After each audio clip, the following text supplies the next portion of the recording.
And welcome back. No streams much this week, and I was kind of taking a break and letting my brain refresh. I'm painting a miniature for the Battletech tabletop game, and I'm doing one of my favorite mech designs, which is the MWO's Marauder.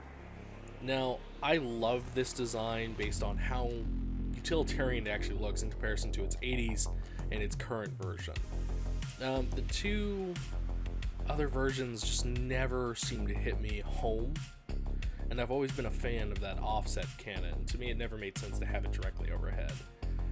Now, to pull off the look I'm wanting for this mech, I'm aiming to make it look like Lyran Guard colors, which they have a blue coat, white stripe, and then I'm going to dash up the design by adding my own. So to pull this off, I'm going to be using a Folk Art True Blue, Stuart Simple's Saint Potion, their titanium white, and I'm going to be using their gold.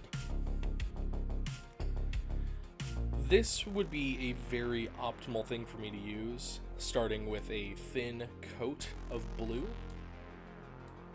and then adding the white at a later point. Again, starting with thin coats and layering more to get that solid white look that I wanted, and to avoid very noticeable brush streaks.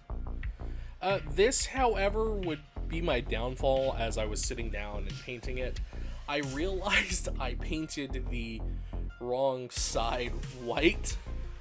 So instead of sitting there and redoing the paint job or going through and removing the white, which would have been a little bit more of a messier task, I decided to flow with it and didn't just go straight into the touching it up, which I would promptly just do by adding another layer to the blue, adding another thin layer, getting it to the dark color that I want, and then eventually moving to using the gold.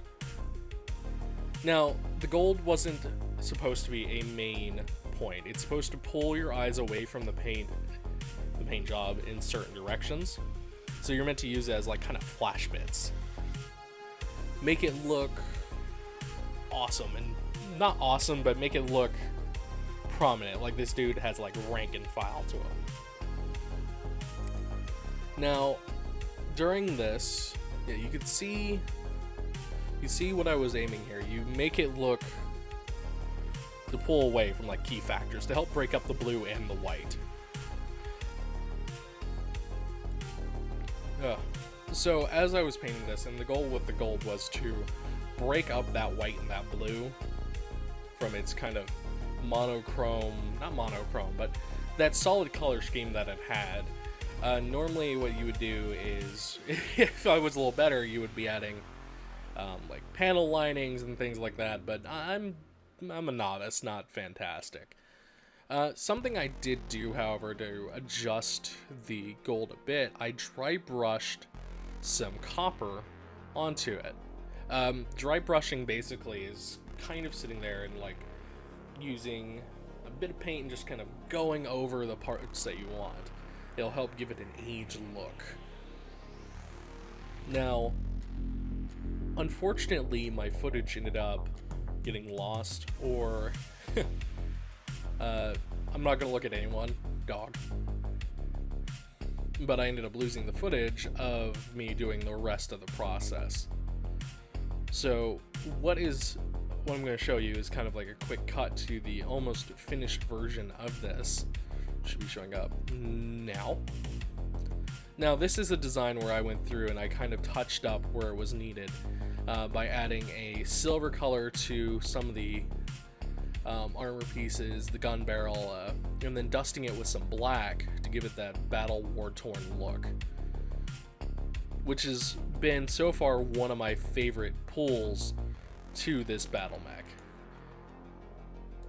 It's not 100% lore friendly, which is fine, and when you're painting this stuff, you gotta remember you're not always gonna be lore friendly. You just gotta enjoy it. That's always that's what I was doing this week, and here it is, the product, the fruits of my labor. So yeah, until next time, I'll see you all later. Peace.